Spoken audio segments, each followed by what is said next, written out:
Sonder is the realization that every individual passerby has their own life just as vivid and complex as yours. I feel you gotta be nervous.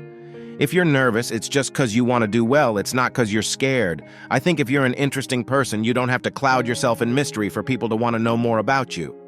As cliché as it sounds, don't stop.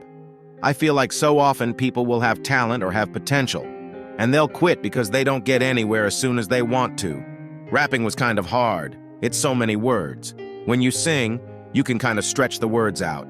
I didn't have to write as much as everybody else. We're products of this world we were born into. We all battle our own demons. Everyone is troubled in the dark, but please just stop and think about the babies. They're going to be here long after we leave. I don't really feel the loyalty to any particular genre. To be completely honest, I'm an R&B singer because I'm black and I sing. People will listen to a song and expect that you just have that persona on all the time. But really, that was your one outlet that one day to get that emotion out. The only difference was you put it on a canvas that's going to be there forever. I got a dog and am trying to elevate. I'm working out, eating healthier, reading books. Making Make It Out Alive is going to be a reflection of all of that.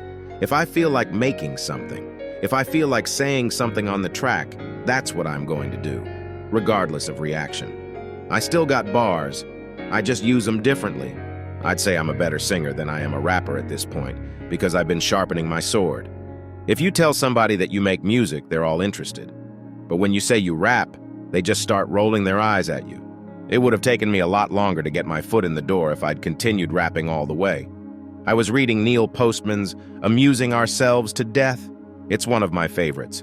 I recorded everywhere.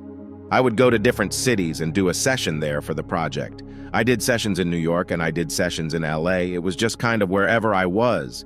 And I felt like cutting a track. I really just wanted to make something special for women. There aren't enough records uplifting them out there. I don't wake up thinking about the genre of R&B as a whole. I just make music. I know when it comes to the actual narrative of my solo music, it's its own thing. That's why I went out of my way after Crew to not do a bunch of collaborations. I'd prefer for people to know that they're going to get some substance when they listen to my music versus hearing the same, "Oh, baby, I love you." Me and Goldlink have known of each other for a minute, and our managers know each other, so they set up a studio session. When we got in the studio, we was cool. We're from the same area, so we have a lot in common. I'll listen to certain things that I made back then, and I'm like, I wish I could have done this. I would have done that. When you start out making music, you just want to make something that people will like. You gotta question the purpose you serve for those who invite themselves into your life. Learn who you are and always question the motive.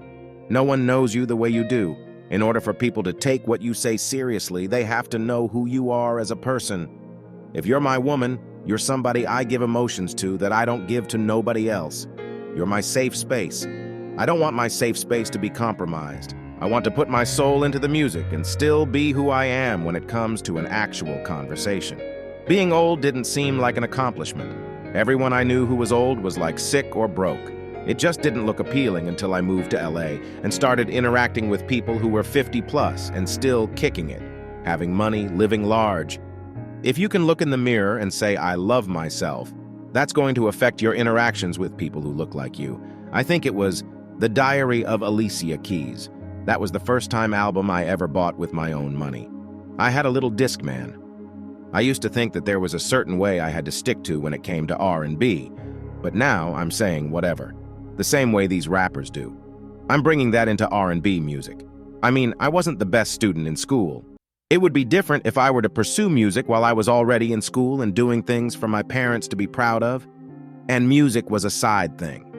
Being that I dropped everything to do music, they was not with it. You work on something for so long that you become numb to it. Like, you don't even know how to listen to it because you listened to it so many times. I could always sing just playing around, but I ain't want to be no singer. I thought that was lame.